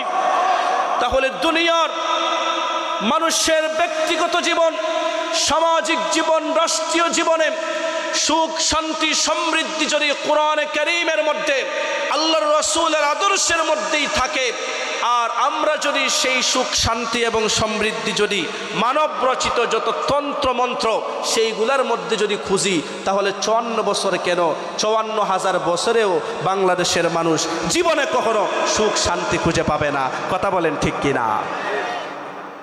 সুখ শান্তি যদি পেতে চাই, কোরআনে কারীমের পথে আমাদেরকে ফিরে আসতেই হবে, বিকল্প কোনো পথ নাই, অনলি ওয়ান। কোরআনে কারীমের পথেই আমাদেরকে একমাত্র ফিরে আসতে হবে যদি সুখ চাই, শান্তি চাই। কথা বলেন ঠিক কিনা? এই জন্য দুর্নীতিমুক্ত সুন্দর একটি সমাজ, চাঁদাবাজ টেন্ডারবাজ খুন খারাপি মুক্ত শান্তির একটি সমাজ, শান্তির একটা দেশ, শান্তির একটি রাষ্ট্র যদি আমরা গঠন করতে চাই, এই বাংলার জমিনে মানব রচিত সমস্ত তন্ত্রমন্ত্রকে সাগরের মধ্যে বাসায়া দিয়া আল্লাহর কোরআনের আইন বাস্তবায়ন করতেই হবে। কথা বলেন ঠিক কিনা? তাহলেই একমাত্র দুর্নীতিমুক্ত সোনার বাংলাদেশ আমরা গঠন করতে পারবো। কথা বলেন ঠিক কিনা? আল্লাহ পাক যেন বুঝার তৌফিক দান করেন। পড়ে না আমিন? আর জোরে মোহাব্বতে পড়ি আমিন। আমার মুসলমান ভাইরা, এবার আসেন সেই হাসরের ময়দানে আল্লাহ রব্বুল ইজ্জত ওয়াল জালাল এবার 50,000 বৎসরের রিমান্ড হচ্ছে হাসরের ময়দান। তারপরে আল্লাহ রব্বুল আলামিন বিচারের কার্যাবলী যখন শুরু করে দিবেন, অনেক লম্বা আলোচনা। হাসরের ময়দানের ভয়াবহতা সহ্য করতে না পেরে সমস্ত মানুষেরা চলে যাবে আদম আলাইহিস সালাতু ওয়াস সালামের কাছে। আদম আলাইহিস সালাতু ওয়াস সালাম বলবেন, লাস্তু হুনাকুম নারানা, আমি পারবো না, তোমরা যাও নূহ আলাইহিস সালাতু ওয়াস সালামের কাছে। নূহ আলাইহিস সালাতু ওয়াস সালাম বলবেন, আমিও বিচারের জন্য আল্লাহ পাকের কাছে সুপারিশ করতে পারবো না, বলতে পারবো না, তোমরা চলে যাও ইব্রাহিম খলিলুল্লাহ আলাইহিস সালাতু ওয়াস সালামের কাছে। ইব্রাহিম খলিলুল্লাহ আলাইহিস সালাতু ওয়াস সালামের তিনিও বলবেন, আমি পারবো না, তোমরা চলে যাও মূসা কালিমুল্লাহর কাছে। মূসা কালিমুল্লাহ বলবেন, তোমরা চলে যাও ঈসা রূহুল্লাহর কাছে। তিনি বলবেন, তোমরা চলে যাও মুহাম্মাদুর রাসূলুল্লাহ সাল্লাল্লাহু আলাইহি ওয়াসাল্লামের কাছে। নবী করিম সাল্লাল্লাহু আলাইহি ওয়াসাল্লাম সিজদায় পড়ে যাবেন। আল্লাহ রাব্বুল আলামিন নবী করিম সাল্লাল্লাহু আলাইহি ওয়াসাল্লামকে সেই দিন বলবেন, নবী আমার, আপনি মাথা উঠান। ইরফা রাসাক ওয়াশফা তুশফা সালমা তুতা ওয়াশফা তুশফা, আপনি আপনার মাথাটা উঠান। বলেন গো নবী, আপনি কি চান? নবীজির এই ফরিয়াদের কারণেই সেই দিন বিচারের কার্যাবলী শুরু হয়ে যাবে। বিচারের কার্যাবলী যখন শুরু হয়ে যাবে, সেই সময় কিছু শ্রেণীর মানুষ এমন হবে যাদের দিকে আল্লাহ রব্বুল ইজ্জত ওয়াল জালাল রহমতের দৃষ্টিতে কখনো তাকাবেন না। জুরে কোন নাউজুবিল্লাহ। রহমতের দৃষ্টিতে তাকাবেন না তাদের দিকে আল্লাহ পাক। আহারে, কিয়ামতের দিনে আল্লাহ রব্বুল আলামিন যদি কারো প্রতি রহমতের দৃষ্টিতে না তাকান, তার কি বাঁচার আর কোনো পথ আছে? কথা কন না কেন? বাঁচার আর কোনো পথ আছে? বাঁচার কোনো পথ নাই। তিরমিজি শরীফের বর্ণনা এবং আরো কয়েকটি হাদিসের শান নির্যাসের মাধ্যমে বোঝা যায় যে 10 শ্রেণীর মানুষ এমন হবে যাদের দিকে কিয়ামতের দিনে আল্লাহ পাক রহমতের দৃষ্টিতে তাকাবেন না। এইগুলা জানতে হবে এবং এই 10 শ্রেণীর মানুষের অন্তর্ভুক্ত যেন আমরা না হই। আল্লাহ পাক যেন তৌফিক দান করেন। পড়েন আমিন। আন ইবনে উমর রাদিয়াল্লাহু তাআলা আনহুমা قال قال رسول الله صلى الله عليه وسلم ثلاثة لا يكلمهم الله ولا ينظر إليهم يوم القيامة ولا يزكيهم ولهم عذاب أليم المنان الذي لا يعطى إلا منه والمرأة المترجلة المتشبهة بالرجال والعاق لوالديه হযরত আব্দুল্লাহ ইবনে ওমর রাদিয়াল্লাহু তাআলা আনহুমা বর্ণনা করে বলেন নবী করিম সাল্লাল্লাহু আলাইহি ওয়াসাল্লাম ইরশাদ করেছেন কিয়ামতের কঠিন ময়দানে তিন শ্রেণীর মানুষ এমন হবে যাদের দিকে আল্লাহ পাক রহমতের দৃষ্টিতে তাকাবেন না, তাদের দিকে ক্ষমার দৃষ্টিতে তাকাবেন না, তাদেরকে আল্লাহ পাক ক্ষমা করবেন না, তাদের জন্য কঠিন যন্ত্রণাদায়ক শাস্তির ব্যবস্থা করা হবে। নাউজুবিল্লাহ। এক নম্বর হচ্ছে আল মান্নান। আমাদের অনেকের নাম আছে আব্দুল মান্নান। এই আব্দুল মান্নান ভাই না, বরং আল মান্নান শব্দের অর্থ হচ্ছে যে দান করে। আল্লাযী লা ইউতা শাইআন ইল্লা মান্নাহু, দান করে আবার খুঁটা দেয়। এরকম আছে না? কথা কন না, কেন আছে না? নাই। দান করছে আবার বলে কিরে তোরে আমি এত খাওয়াই, কিরে আমি তোরে কাপড় দেই, আমি তোরে চালাই, আমি তোরে টাকা পয়সা দেই, তুই আমার বিরুদ্ধে বদনাম করস। দান করে আবার খুঁটা দে। মাদ্রাসার মধ্যে দান করছে, এটা ভালো কাজ না খারাপ কাজ? ভালো কাজ। আমরা যেন সবাই মসজিদ মাদ্রাসায় বেশি বেশি করে দান করতে পারি, আল্লাহ পাক যেন সেই তৌফিক দান করেন, পরে না আমি। কিন্তু মাদ্রাসায় দান করে তার উদ্দেশ্য হচ্ছে লোকজন তারে বড় দাতা বলবে, বড় দানশীল বলবে। আর মাদ্রাসার প্রিন্সিপাল যিনি, পরিচালক যিনি, উনারে দেখলে সে আগে সালাম দেয় না। আমি মাদ্রাসায় কি দান খয়রাত কম করি নাকি? হুজুর আমারে সালাম দিন। আবার খুঁটা দে যে আমি তো এই মাদ্রাসায় দান করি, আমার কারণেই এই মাদ্রাসাটা টিকে আছে, আমার কারণেই বাচ্চারা খাইতে পারতেছে। যে কোনোভাবে দান করে খুঁটা দেওয়া এটা জঘন্যতম অপরাধ। এদের দিকে কিয়ামতের দিনে আল্লাহ পাক রহমতের দৃষ্টিতে তাকাবেন না। জুরে কর নাউজুবিল্লাহ। দুই নম্বরে হচ্ছে আল মারআতুল মুতারাজ্জিলা আল মুতাশাব্বিহাতু বিররিজাল। যেই সমস্ত নারীরা পুরুষের আকার আকৃতি, পুরুষের বেশভূষা ধারণ করে সমাজের মধ্যে বেপরদা হয়ে, বেহায়া নির্লজ্জ হয়ে ঘোরাফেরা করে, চলাফেরা করে, কিয়ামতের কঠিন ময়দানে এই সমস্ত নারীদের প্রতি আমার আল্লাহ রহমতের দৃষ্টিতে তাকাবেন না। জুরে কর নাউজুবিল্লাহ। আজকের নারীদের অবস্থা, বর্তমান সময়ে নারীদের মধ্যে পর্দা পুশিদা দিন দিন কমতেছে। বেহায়া, নির্লজ্জ আর উলঙ্গপনা আজকে সমাজের মধ্যে সয়লাভ হয়ে যাচ্ছে।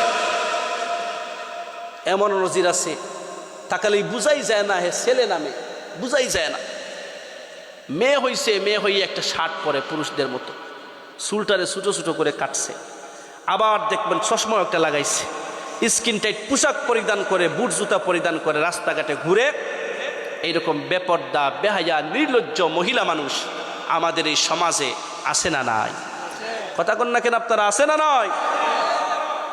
তার বিপরীতে অনেক পুরুষও আছে এমন, মেয়েদের মতো সে সাজে, চুলটারে একটু লম্বা রাখছে, ঠিকই সুন্নত তরিকা না, লম্বা রাখছে, আবার একটা বেল্টও পরছে। আবার দেখবেন পুরুষ হইয়া দুই কেড়ে দুইটা দুল লাগাইছে, দেখছেন নি আপনারা? পুরুষ হইয়া দুই কেড়ে দুইটা দুল লাগাইছে, মেয়েদের মতো তার চলাফেরা।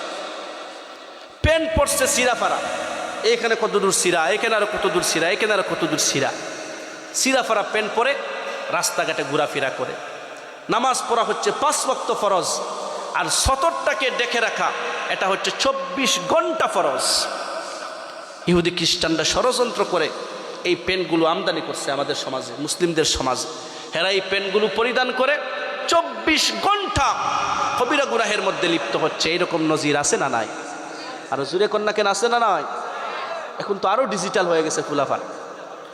শর্ট প্যান্ট পরে, শর্ট প্যান্ট চিনেন নি আপনারা? হাফ প্যান্ট পরে হে চলে যায় বিয়ানী বাজারে, ঘোরাফেরা করে বিয়ানী বাজারে হাফ প্যান্ট পরে। হায়া শরম নাই? সি সি সি সি, লজ্জা বলতে কিছুই নাই। শর্ট প্যান্ট পরে তো ঘরের মধ্যেও হাঁটা যায় না।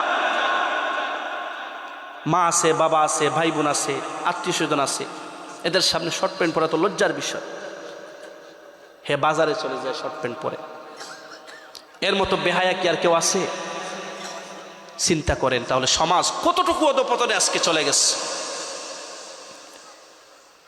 হের মা আছে, বাবা আছে। মা বাবা আরো তারে নিয়ে গর্ব করে। মাইয়া বেপর্দা বেহায়া নির্লজ্জ হয়ে রাস্তাঘাটে ঘোরাফেরা করে। হের বাবা বলে আমার মেয়েটার স্টাইলস। নাউজুবিল্লাহ কইবেন না। ছেলেটা হাফ প্যান্ট পরে বাজারে ঘোরাফেরা করে, বলে আমার ছেলের কিন্তু স্টাইলস। এইরকম মা বাবা সমাজের জন্য কলঙ্কজনক পর্যায়ের এক একজন অভিভাবক। এইরকম মা বাবাকে সাইজ করার দরকার, জুতার বাড়ি দেওয়ার দরকার। কথা বলেন ঠিক কিনা? নবী করিম সাল্লাল্লাহু আলাইহি ওয়াসাল্লাম বললেন, যেই সমস্ত মেয়েরা পুরুষের আকার আকৃতি ধারণ করবে, অথবা পুরুষেরাও যদি নারীর আকার আকৃতি ধারণ করে, কিয়ামতের কঠিন ময়দানে আল্লাহ রব্বুল আলামিন তাদের দিকে রহমতের দৃষ্টিতে তাকাবেন না। নাউজুবিল্লাহ। 3 নম্বরে হচ্ছে আল আকুল ওয়ালিদাই, মা বাবার নাফরমান যারা হবে। ইসলাম এই পৃথিবীর জমিনে আগমন করে নারী জাতির সম্মান বাড়াইছে। মা হিসাবে নারী জাতির সম্মান বেশি, মেয়ে হিসাবে, কন্যা সন্তান হিসাবে নারী জাতির সম্মান বেশি, স্ত্রী হিসাবে নারী জাতির সম্মান বেশি, বোন হিসাবে নারী জাতির সম্মান আর মর্যাদা বাড়াইয়া দিছে ইসলাম, বাড়াইয়া দিছে কোরআন, আমার নবীজি বাড়াইয়া দিছেন। কথা বলেন ঠিক কিনা?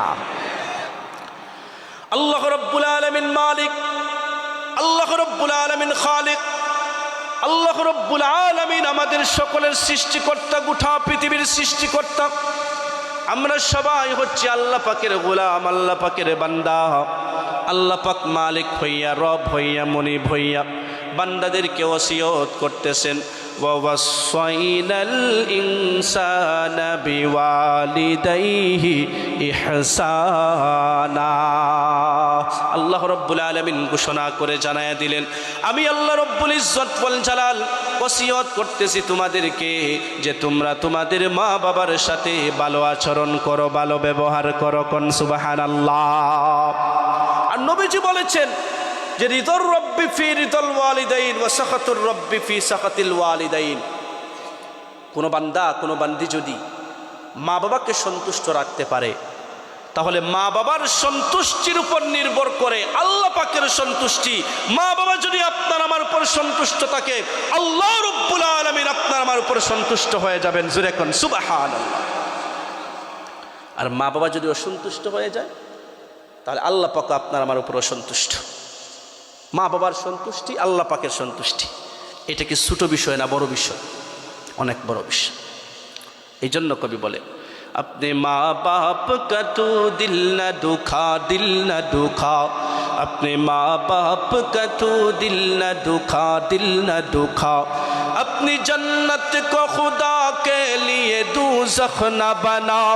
मेरे मालिक, मेरे आका, मेरे मौला ने कहा, अपने माँ बाप का तू दिल न दुखा, दिल न दुखा, अपने माँ बाप का तू दिल न दुखा, दिल न दुखा। बाप के प्यार से अच्छी कोई दौलत क्या है, माँ का आंचल जो सलामत है तू जन्नत क्या है। बाप के प्यार से अच्छी कोई दौलत क्या है, माँ का आंचल जो सलामत है तू जन्नत क्या है। यह है राजी तो नबी राजी है, राजी है खुदा। ज़ुरे अकबर बोलें अल्लाहु अकबर। यह है राजी तो नबी राजी है, राजी है खुदा। अपने माँ बाप का तू दिल न दुखा, दिल न दुखा, अपने माँ बाप का तू दिल न दुखा, दिल न दुखा। उनकी ममता ने बहर हाल संभाला तुझको, किस कदर प्यार से माँ बाप ने पाला तुझको। क्या दिया तूने मगर इनकी मोहब्बत का सिला, क्या दिया तूने मगर इनकी मोहब्बत का सिला। अपने माँ बाप का तू दिल न दुखा, दिल न दुखा, अपने माँ बाप का तू दिल न दुखा, दिल न दुखा। তাহলে মা বাবার সন্তুষ্টি যদি আপনি হাসিল করেন, আপনার আমার উপরে সন্তুষ্ট হয়ে যাবেন কে? আর জোরে বলুন, সন্তুষ্ট হয়ে যাবেন কে? আপনার আমার উপরও সন্তুষ্ট হয়ে যান। মা বাবাকে যদি আমি কষ্ট দিয়া দেই, মা বাবার নাফরমান সন্তান যদি হয়ে যায়, দুনিয়াতে তো শাস্তি আছে, জিল্লতিয়ে বঞ্চনার লাঞ্ছনার অপমান। কিয়ামতের কঠিন ময়দানে আল্লাহ রব্বুল আলামিন আপনার আমার দিকে রহমতের দৃষ্টিতে তাকাবেন না। নাউযুবিল্লাহি মিন যালিক। তাহলে আমরা যদি চাই, আহারে কিয়ামতের দিনে আল্লাহ পাক রহমানুদ দুনিয়া ও রাহিমুল আখিরা, কিয়ামতের দিনে আল্লাহ রব্বুল আলামিন মুমিন ইমানদারদের প্রতি বড় দয়াশীল থাকবেন। হাদিসের মধ্যে বর্ণনা পাওয়া যায় যে এক ব্যক্তির গুনাহের খাতা দফতর আছে ৯৯টা। জুড়ে কোন কয়টা? লম্বা লম্বা গুনাহের দফতর ৯৯টা। এক একটা গুনাহের দফতর কত বড়? দৃষ্টির সীমা যতদূর পর্যন্ত যায় ততটুকু পর্যন্ত এক একটা গুনাহের দফতর।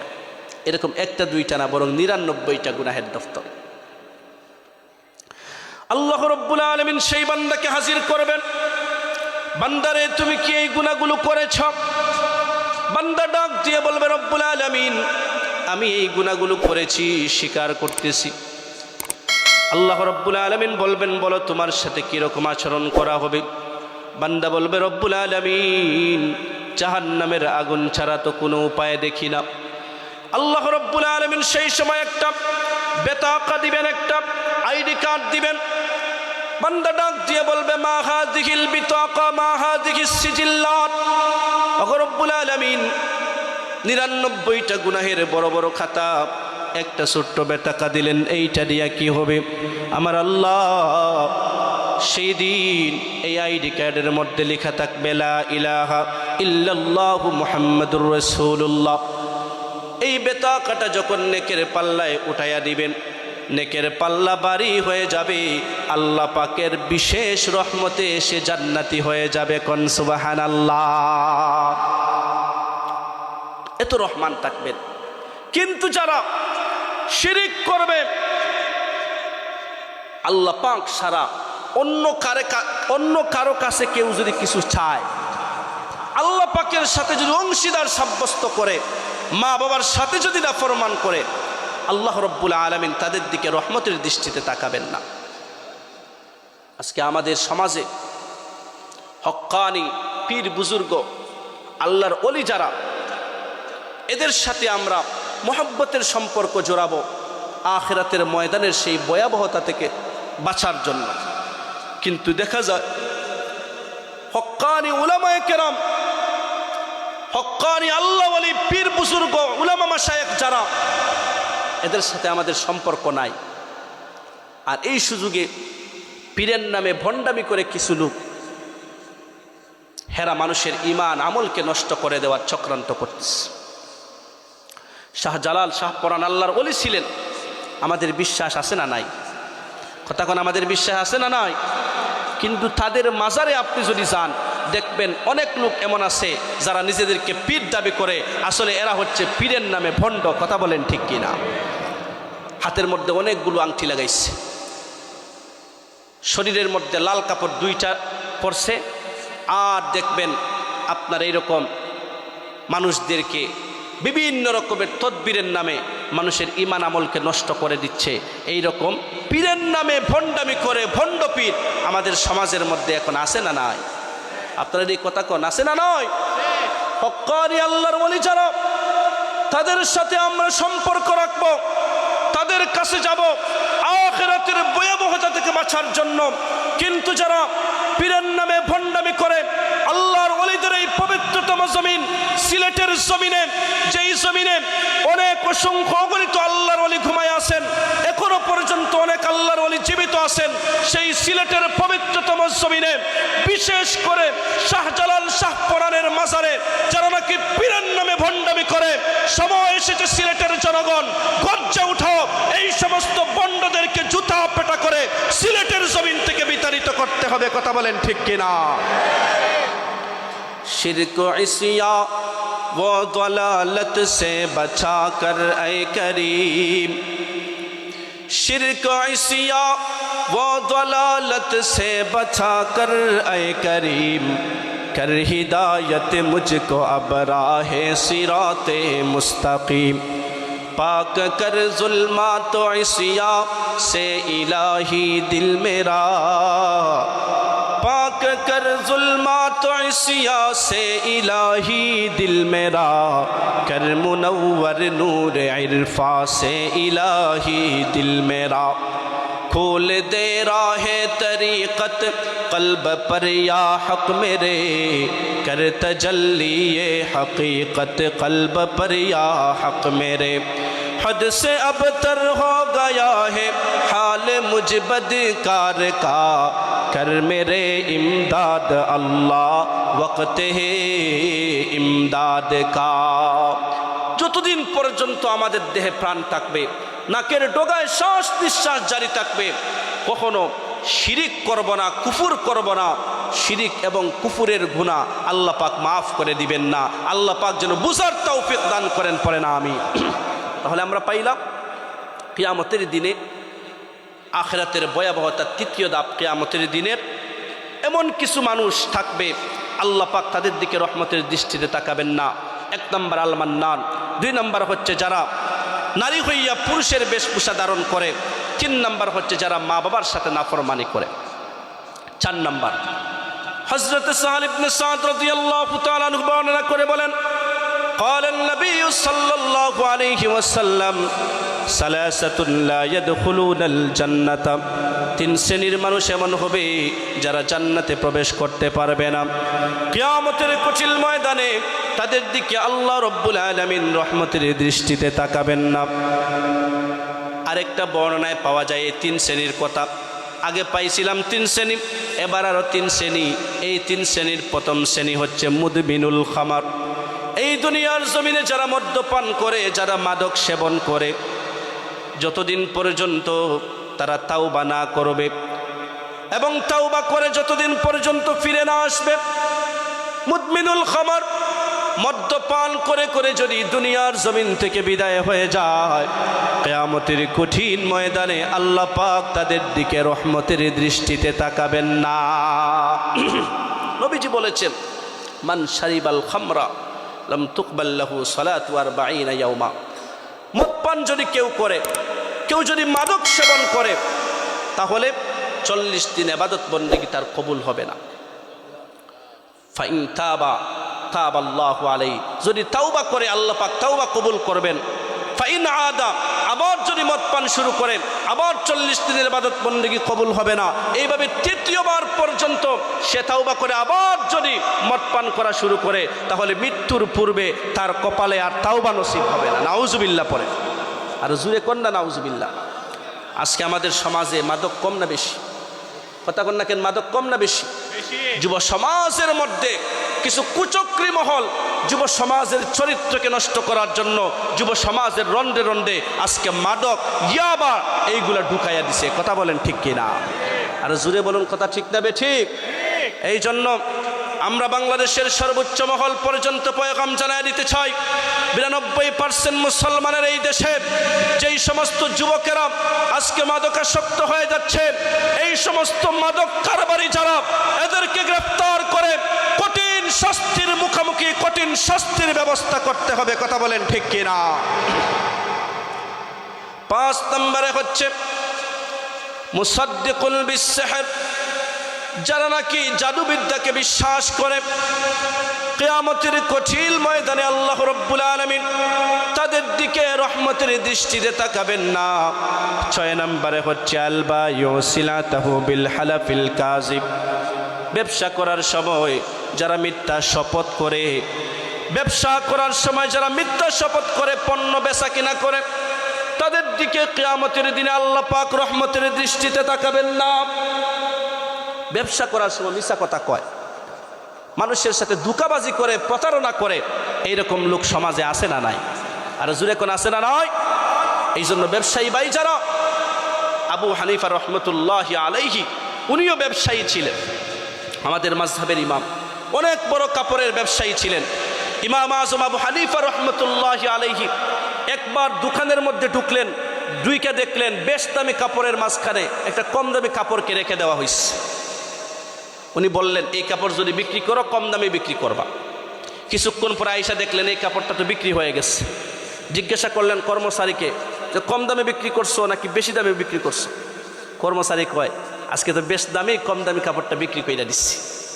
আমরা যদি হইতাম, আমরা যারা ব্যবসায়ী, আমরা হইলে এই কর্মচারীকে আমরা প্রমোশন দিতাম যে তোর মতোই কর্মচারীর আমার দরকার। ঈদের সময় বোনাসও দিতাম ডাবল। কথা বলেন ঠিক কিনা? ইমাম আজম আবু হানিফা রহমতুল্লাহি আলাইহি বড় মর্মাহত হলেন আর বললেন এই লোকের যেই পয়সা, এই পয়সাটা কোথায়? এখনো কেশের মধ্যে ঢুকাই নাই। এই লোকের পরিচয় কি, তোমরা কি চিনো? বলে না, আমরা তো চিনি না। এই ব্যক্তির পরনে কাপড় চোপড় কিরকম ছিল বর্ণনা করে দেওয়া হইল। ইমাম আজম আবু হানিফা রহমতুল্লাহি আলাইহি ওই লোককে খোঁজার উদ্দেশ্যে বাজারের মধ্যে রওনা হয়ে গেলেন। চতুর্দিকে সারাটা দিন ঘুরলেন, কিন্তু ওই লোকের কোনো হদিস পাইলেন না। এক পর্যায়ে ওনার মনে হইল ওই লোকটা তো বহিরাগত কোনো লোক, নিঃসন্দেহে নদীর ওই পারে ওই লোকের বসবাস। নদীর পারে যখন গেলেন দেখলেন একটা জাহাজের মধ্যে ওই থানের কাপড় নিয়ে একটা লোক জাহাজ দিয়া নদীটা পার হচ্ছে। উনি চলে গেলেন ওই লোকের কাছে, গিয়ে বললেন ভাইরে এই কাপড় আপনি এই দোকান থেকে কিনছেন? বলে হ্যাঁ। বলে আপনি তো এই কাপড়ে, আপনাকে তো প্রতারণা করা হয়েছে। বলে কেমনে? বলে এই কাপড়ের দামটা তো কম, এই দোকানটাও আমার, কিন্তু বেশি দামে আপনার কাছে বিক্রি করা হয়েছে। আপনি যদি চান তাহলে সেই অর্ধেক দাম আমি আপনাকে ফেরত দিব, আর যদি চান তাহলে আপনি এই কাপড়টা ফেরত দিয়া আপনি উন্নত মানের কাপড় নিয়ে যান। আল্লাহু আকবার কর, আর জোরে কর না আল্লাহু আকবার। লোকটা তখন ডাক দিয়ে বলে হে ইমাম আজম আবু হানিফা, আপনার কাছে টাকার যেই বস্তা, এই তলেটা আমার কাছে দেন। পয়সার তলেটা তার কাছে দেওয়া হইল। সেই স্বর্ণ মুদ্রাগুলো পানির মধ্যে ছুঁড়ে ফেলে দিল। ইমাম আজম আবু হানিফা রহমতুল্লাহি আলাইহি বললেন ভাইরে, কেন তুমি এই পয়সার থলেটা কেন তুমি পানিতে ফেলে দিলা? এইটা কোনো মাদ্রাসায় যদি তুমি দান করতা, মসজিদে দান করলেই তো ভালো হইতো। লোকটা তখন ডাক দিয়ে বলে হে ইমাম আজম আবু হানিফা, আপনার তো ভালোই লাভ হইল, আপনি কেন এই পয়সা ফেরত দিতে আসলেন? ইমাম আজম আবু হানিফা রহমতুল্লাহি আলাইহি বলেছিলেন কিয়ামতের ময়দানে, হাসরের ময়দানে ভয়াবহ কঠিন অবস্থার সময় আমার আল্লাহর কাছে প্রতারণার মামলায় আমি আসামি হয়ে যাব। সেই দিন প্রতারণার মামলায় আসামি হইয়া শাস্তির মুখোমুখি হতে চাই না, যার কারণে আপনার হকটা আপনার কাছে ফেরত দিতে আসছি। জুরে কোন সুবহানাল্লাহ। সেই সময় লোকটা ডাক দিয়ে বলে আমি এই পয়সাটা পানিতে ছুঁড়ে ফেলে দিছি এই কারণে, কারণ এই পয়সাগুলো আসল পয়সা নয়, এই পয়সাগুলো হচ্ছে নকল পয়সা। আমি একজন জাল টাকার কারবারি। এই পয়সাগুলো দিয়ে আমি যেই পণ্য আপনার কাছ থেকে কিনেছি, আল্লাহ পাক রব্বুল আলামিনের কঠিন শাস্তি থেকে বাঁচার জন্য আপনি যদি এইরকম আমাকে খুঁজে বের করে কষ্ট করে খুঁজে বের করে আমার কাছে যেহেতু আমার হক, আমার অধিকারটা আপনি পৌঁছাইয়া দিছেন, কিয়ামতের কঠিন ময়দানের ভয় আমার অন্তরেও ঢুকে গেছে, যার কারণে আমি আজ থেকে সিদ্ধান্ত নিয়েছি যতদিন পর্যন্ত বাঁচব ততদিন পর্যন্ত আর জাল টাকার কারবার করব না। সুবহানাল্লাহ। আমার মুসলমান ভাইয়েরা, তাহলে কিয়ামতের দিনে আল্লাহ পাক রব্বুল আলামিন যারা ব্যবসায় মিথ্যা কথা বলে, আসলে জিনিসটার দাম 500, আপনারে বলে আমার তো কেনাই আছে 500, এইরকম বইলা 1000 টাকা দামে বিক্রি করে, এইরকম পরিস্থিতি আমাদের সমাজের মধ্যে এখন কম না বেশি? আর জুড়ে কোন না কেন, কম না বেশি? কিয়ামতের দিনে আল্লাহ পাক এদের দিকে রহমতের দৃষ্টিতে তাকাবেন না। এই জন্য আমাদের বেঁচে থাকার দরকার আছে না নাই? আর জুড়ে কোন না কেন, আছে না নয়? আমার মুসলমান ভাইয়েরা, কিয়ামতের কঠিন ময়দানে 8 নম্বরে আল্লাহ রব্বুল আলামিন রহমতের দৃষ্টিতে তাকাবেন না। আইলুল মুস্তাকবির, যারা নাকি গরিব অসহায় কিন্তু যারা অহংকার দেখায়, বরত্ব দেখায়, এই সমস্ত মানুষদের দিকে কিয়ামতের দিনে রহমতের দৃষ্টিতে তাকাবেন না। কিয়ামতের ময়দানে আল্লাহ পাক রহমতের দৃষ্টিতে তাকাবেন না। 9 নম্বরে হচ্ছে মালিকুন কাজ্জাব, যারা নাকি মিথ্যা কথা বলে, মিথ্যাবাদী শাসক, যারা মানুষদেরকে মিথ্যা আশ্বাস দেয়, বড় বড় বক্তব্য দেয় যে আমি যদি নির্বাচিত হয়ে যাই ইমামবাড়ি মাদ্রাসার সামনের যেই রাস্তাটা বড় ভাঙ্গা, এই রাস্তাটা আমি একবারে সিসি ডালাই করে দিব। মানুষকে আশ্বাস দিয়া, মিথ্যা আশ্বাস দিয়া জনগণের ভোটে যখন নির্বাচিত হয়ে যায়, বাটি সালান দিয়াও তারে আর খুঁজে পাওয়া যায় না। এই রকম নেতা আমাদের সমাজে আছে না নাই? এদের দিকে কিয়ামতের দিন আল্লাহ পাক রহমতের দৃষ্টিতে তাকাবেন না। আল্লাহ পাক কিয়ামতের দিনে রহমতের দৃষ্টিতে তাকাবেন না। আরেক শ্রেণীর মানুষ হচ্ছে আদ-দাইয়ুস। আপনার ছেলেটা দিনের পথে চলে না, বছরের পর বছর চলে যায়, ফজরের নামাজে আসে না, বরং ফেসবুকের মাধ্যমে সে অশ্লীলতার বেহায়াপনায় জড়িয়ে পড়ছে। আপনি জানেন, আপনি তাকে বিরত রাখতে পারেন না। বিবাহের আগে অবৈধ প্রেম ভালোবাসায় জড়িয়ে গেছে, উলঙ্গ নারীর ছবি দেখে সারা রাত্র কাটায়। এইরকম যুবক আমাদের সমাজে আসে না নাই? কথা কন না কেন, আসে না নয়? আপনার মেয়েটা বেপর্দা বেহায়া রাস্তাঘাটে ঘোরাফেরা করে, আপনার বোন বেপর্দা বেহায়া রাস্তাঘাটে ঘোরাফেরা করে, আপনি তাকে বাধা দেন না। আপনার স্ত্রী, মার্কেটের সবাই আপনার স্ত্রীকে চিনে, 2 দিন পরে পরে মার্কেটে যায়, মার্কেটের সবাই তাকে ভাবি বলে ডাকে। এরকম পরিস্থিতি আমাদের বিয়ানীবাজারে কম না বেশি? কথা কন না কেন, কম না বেশি? রাস্তাঘাটে মার্কেটে চলাই যায় না বেপর্দা বেহায়া মেয়ে মানুষের কারণে। কিয়ামতের আলামত। এইগুলাকে সমাজ থেকে বিতাড়িত করার দরকার, সমাজ থেকে উঠে দেওয়ার দরকার।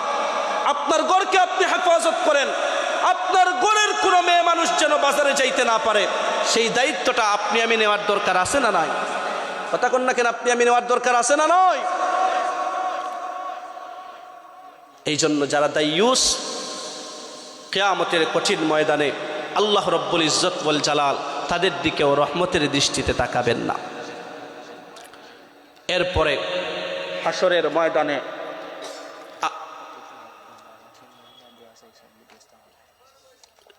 কিয়ামতের ময়দানে আখিরাতের যেই 3 নম্বর ধাপ সেটা শেষ হইল। আখিরাতের 4র্থতম ধাপ হচ্ছে আল্লাহ রব্বুল আলামিন মিজান কায়েম করবেন। সেই মিজানের পাল্লা যেই দিন কায়েম হয়ে যাবে, মিজানের পাল্লায় মানুষের নেক আমল আর বদ আমল ওজন দেওয়া হবে। যার নেক আমলের পাল্লা বাড়ি হয়ে যাবে সে জান্নাতি, বদ আমলের পাল্লা বাড়ি হয়ে গেলে সে জাহান্নামী। জুরে কোন নাউযুবিল্লাহ। আমরা জাহান্নামী হতে চাই না, আমরা জান্নাতি হতে চাই। কথা বলেন ঠিক কিনা? আর জুরে বলুন, কথা ঠিক না বে ঠিক? এই জন্য হে কলিজার টুকরা যুবক ভাইয়েরা, নবী করিম সাল্লাল্লাহু আলাইহি ওয়াসাল্লাম ইরশাদ করেছেন, ইন্না আসকালা শাইইন ইউযাউ ফি মিজানিল মুমিনি ওয়া হুয়া হুসনুল আখলাক। কিয়ামতের কঠিন ময়দানে আল্লাহ রাব্বুল আলামিন যেই দিন মিজানের পাল্লা কায়েম করবেন, সেই দিন কারো উপরে এতটুকু জুলুম করা হবে না।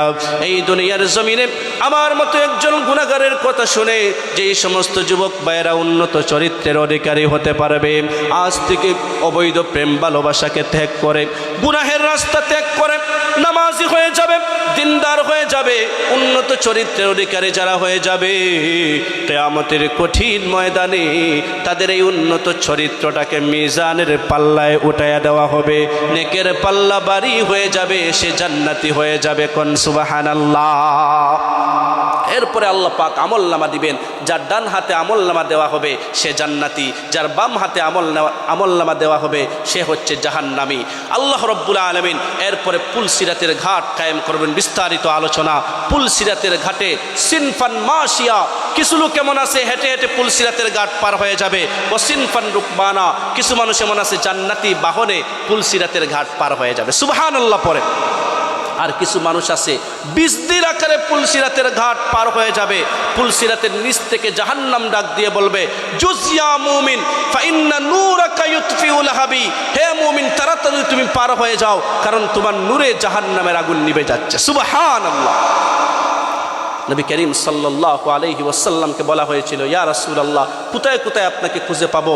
নবীজি বলছিলেন, 3 জায়গায় আমাকে খুঁজে পাইবা। এক জায়গা হচ্ছে ইনদা বাবিল জান্নাহ ওয়াকিফান ফি নিহায়াতিস সিরাত। পুলসিরাতের পারে আমি নবীকে তোমরা পাইবা। তোমরা যারা পুলসিরাতের ঘাট পাড়ি দিয়ে দিবা, আমি নবী তোমাদেরকে সাথে করে আল্লাহর তৈরি জান্নাতে প্রবেশ করব। সুবহানাল্লাহ। এজন্য আখিরাতের ভয়াবহতা আমাদেরকে বোঝার দরকার।